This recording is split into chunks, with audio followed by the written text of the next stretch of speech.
बिहार विधानसभा चुनाव का कल आखिरी चरण का मतदान था, जो कल 5 बजे समाप्त हुआ। और तब से लेकर हर न्यूज़ की तरफ से एग्जिट पोल आ रहे हैं। सब लोग अपना अपना सैंपल लेकर एग्जिट पोल के नतीजे दे रहे हैं। खैर, एग्जिट पोल आखिरी नतीजा नहीं होता है, लेकिन फिर भी लोगों को इंटरेस्ट है तो लोग ऐसा कर रहे हैं।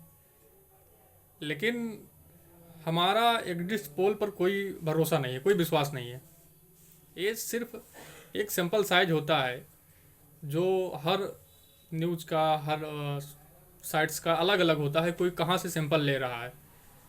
तो मान लीजिए किसी गांव में एक घर की महिला जो हाउस वाइफ है, घरेलू महिला है, वो वोट देकर आई है, तो उससे तो कोई पूछने नहीं गया कि आपने किसको वोट दिया।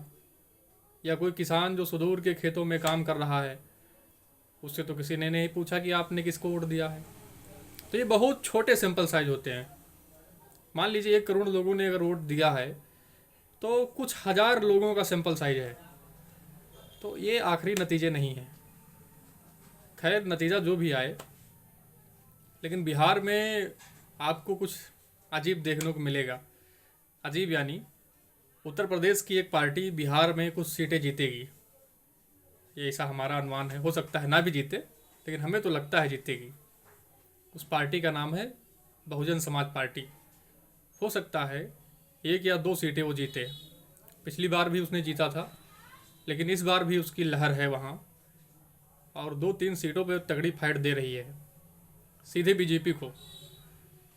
वो आरजेडी महागठबंधन को नुकसान तो हो ही रहा है, लेकिन उसकी लड़ाई सीधे बीजेपी से हो रही है। आरजेडी और कांग्रेस खत्म ही है उसके आगे। एक सीट है रामगढ़। रामगढ़ हो सकता है बसपा जीत भी जाए। और एक सीट है मोहनिया। एक सीट है करगरहर। ऐसी कुछ सीटें हैं जहां बसपा अच्छा प्रदर्शन करेगी, और उसका वोट शेयर 1% से ज़्यादा तो रहेगा ही। तो देखना होगा। बाकी 14 तारीख को आखिरी परिणाम आएंगे। देखते हैं किसी सरकार बनती है, लेकिन एग्जिट पोल पे ज़्यादा भरोसा नहीं किया जा सकता।